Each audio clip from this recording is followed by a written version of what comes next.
Morning everyone और welcome back to Rimpy blogs. आज Sunday है, संडे को आज इनकी छुट्टी है तो आज ये लग गए स्टोर रूम की सफाई करने में। तो इनकी स्टोर रूम साफ़ करने में ना ज़्यादा टाइम भी लगता है क्योंकि सामान फैले होते हैं। हम कुछ भी सामान होता है तो इसी में रख देते हैं, तो इनका ज़्यादातर ऑफिस का सामान भी इसी में रहता है। तो उन्होंने इसलिए एक जगह एडजस्ट कर दिया था और मैंने झाड़ू पोछा करके मैंने और कोई काम फैलाया नहीं आज, क्योंकि वो भी काम में लगे हुए थे। तो मैं झाड़ू पोछा करके सीधा आ गई थी नहाकर पूजा पाठ करने की। आज मैं पूजा कर लूँ, तो आज मैं सुबह पूजा कर रही थी, तो पहले पूजा कर रही थी मतलब। और तो मैं कान्हा जी को आज स्नान कराई और फिर उनका श्रृंगार कर रही थी। ऐसे मोस्टली डेली तो वही करते हैं, तो उनको टाइम लग रहा था। अभी टाइम लगेगा, स्टोर रूम की सफाई करने में बहुत टाइम लगता है। एक एक सामान देखना होता है और कबाड़ में डस्टबिन में हटाना पड़ता है उसको। फिर यहाँ पर बच्चे लेकर आए गए थे फूल बाहर से तोड़कर, और मेरी पूजा के लिए मैंने मांगा कि फूल लेकर आओ। फूल होते हैं ना तो 2-3 चढ़ा दो, अच्छे लगते हैं। तो गुड़हल का फूल माता रानी को चढ़ाते हैं, रेड कलर का होता है। बाकी छोटे छोटे फूल सारे मतलब देवी देवताओं को चढ़ा देते हैं। फिर बाहर पूजा कर ली मैं, तुलसी जी में बाहर है, तो वहाँ मैं जल आज तो संडे है ना, तो जल नहीं चढ़ाते और बस धूप कर दूँगी वहाँ पर।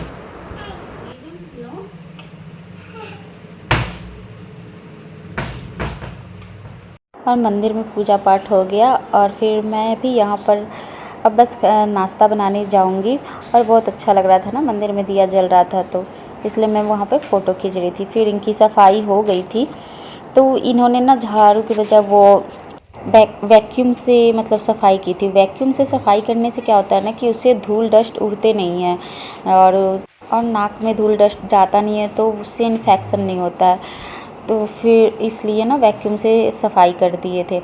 और फिर यहाँ पर मैं आ गई थी पोहा बनाने, तो पोहा को चूड़ा को धुलकर और फिर उसको छोड़ दिया था थोड़ी देर।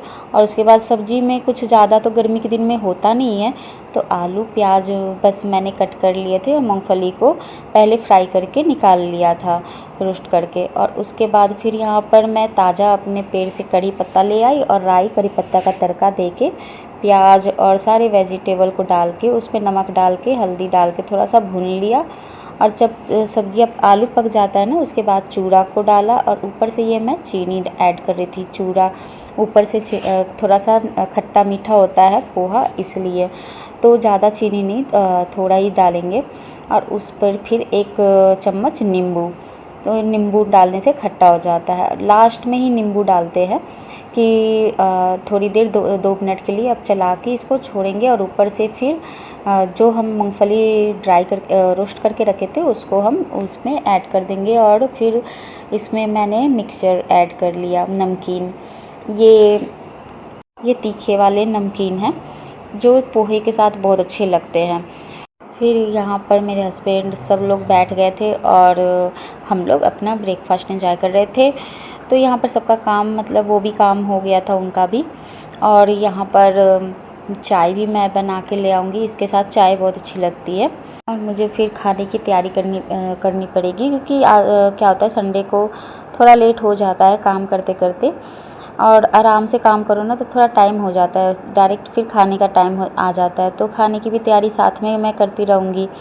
यहाँ पर मैं करेला था तो करेले को बैठे बैठे कट कर रही थी, उसकी सब्ज़ी बनानी थी। पहले तो सोचा था भुजिया बनाने के लिए, लेकिन सियाला को सब्ज़ी पसंद आती है जो हम कलौंजी बनाते हैं ना, कलौंजी में मसाला भर के, तो वही यूज करती हूँ मसाले।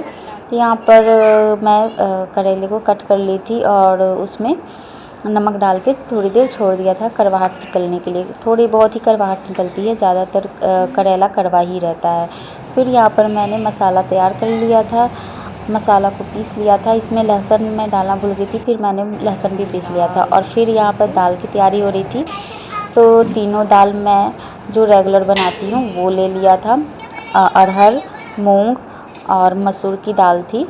इन तीनों को मैं दाल को भिगो के और यहाँ पर ना फिर मैं हल्दी और अदरक लहसुन पीस के उसमें डालूँगी। तो श्री भी मेरे साथ बैठ खड़ी थी। हल्दी, कच्चा हल्दी मैं लेकर आई थी और सब्ज़ी मार्केट से, तो वो मैं पीस के कभी कभी यूज कर लेती हूँ मसाले में। ये पेट में ठंडा होता है ना कच्चा हल्दी, वो तो तो यहाँ पर मैं दाल में मिक्स कर दी, ये दाल में जनरली डाल ही देती हूँ। और फिर यहाँ पर टमाटर भी थोड़े बहुत डाल दिए थे कि श्री के लिए हो जाएगा। आलू एक डाल दूँगी तो वो खा लेगी, क्योंकि करेला तो थोड़ी बहुत ही खाते हैं बच्चे, कहाँ खाते उतना। तो यहाँ पर हो गया था तेल गर्म और फिर मैं इसमें करेले को डाल दूँगी।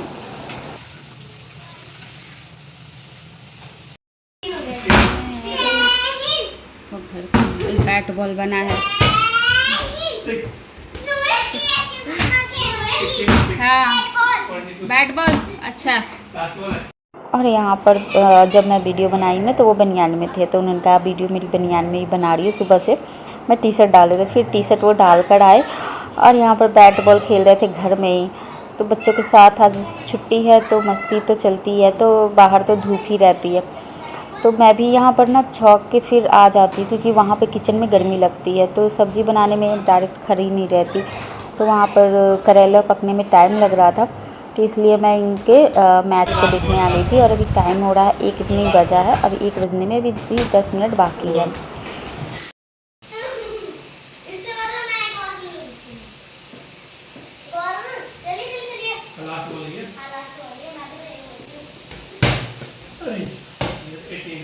और यहाँ पर करेला पक गया था, तो हल्दी नमक डाल के भून लिया था, उसको निकाल के मैं रख ली। और उसके बाद ना यहाँ मसाले की तैयारी कर रही थी, तो यहाँ पर मैं डाल दूँगी प्याज और तेज़पत्ता। और प्याज पहले भून लेंगे, और प्याज जब भून जाएगा उसके बाद फिर हम इसमें पिसे हुए जो भी मसाले थे वो डाल देंगे, जो राई, लहसुन, अदरक, राई और धनिया। इसमें खड़ी धनिया भी मैंने पीस लिया था। कभी कभी खड़ी धनिया मैं पीस के डालती हूँ और कभी कभी पाउडर भी रहता है। तो बस ऊपर से हल्दी और कुछ सब्ज़ी मसाला ऐड किया था। और उसके बाद यहाँ पर टमाटर भी मैंने साथ में डाल दूँगी कि वो पकता रहेगा। और दाल हो गया था तो हींग का मैंने यहाँ पर तड़का लगा लिया कि अब मैं इसमें चावल चढ़ा दूँगी। फिर यहाँ पर मसाला पक गया था, तो अच्छे से जब मसाला पक जाए ना तभी इसमें भुना हुआ करेला को डालेंगे। तो जो भी 25% बाकी रहेगा पकना, वो मसालों के साथ ही इसमें पक जाएगा। और उसके साथ ही ये धीमी आंच कर दूँगी और इसको ढक के धीरे धीरे पकाऊंगी जब तक मैं किचन को भी क्लीन कर दूँगी, क्योंकि इसको अब पकेगा, अब थोड़ी देर पक जाएगा, छोड़ूंगी ना तो जल जाएगा नीचे। तो इसलिए इसमें थोड़ा थोड़ा पानी डाल के भूनेंगे। तब तक यहाँ पर मैं एप्रन पहन ली थी और फिर उसके बाद सारे बर्तनों को धुल लिया था। और लास्ट में करेले में मैंने इमली का पानी ऐड किया। इसमें आम, कच्चा आम डाल सकते हैं, आमचूर डाल सकते हैं, तो इमली था मेरे पास तो इमली मैंने डाल दिया। इससे बहुत टेस्टी हो जाता है। और फिर उसके बाद फिर यहाँ पर किचन को क्लीन कर रही थी, तो सारी चीज़ें मिक्सी को अपनी जगह पे रख दिया, उसकी ज़रूरत होती नहीं है। और फिर यहाँ पर बर्तन को धुलने के बाद जो भी पानी जमा हो जाता है स्लैब पे, उसको साफ़ कर दूँगी। तो किचन को भी क्लीन कर दिया था, खाना बन गया था। और हमारा मतलब 1-2 बजने तक हम खा लेते हैं, तो एटलीस्ट 2 बज गया था। पूरा मतलब किचन क्लीन हो गया था। उसके बाद ना खाना खाने के बाद शाम को अब बर्तन वगैरह धुलेगा। तो देखो अब बज रहा था 2, तो 2 भी अभी 1 मिनट बाकी था। तो किचन का काम हो गया। खाना मतलब गैस पे ही मैंने रखा था। अब मैं थोड़ी देर रुक कर ही खाएंगे, क्योंकि गर्मी किचन में ना गर्मी लगती है, तो थोड़ी देर एसी चलाएंगे तो रूम ठंडा होगा। उसके बाद ही मन करता है ना कि थोड़ा सा खाना खाओ, नहीं तो आजकल तो मन भी नहीं करता गर्मी से खाना खाने का। मिलते हैं आपसे फिर नेक्स्ट वीडियो में नए ब्लॉग के साथ। यहाँ पर मेरा काम होता है डन।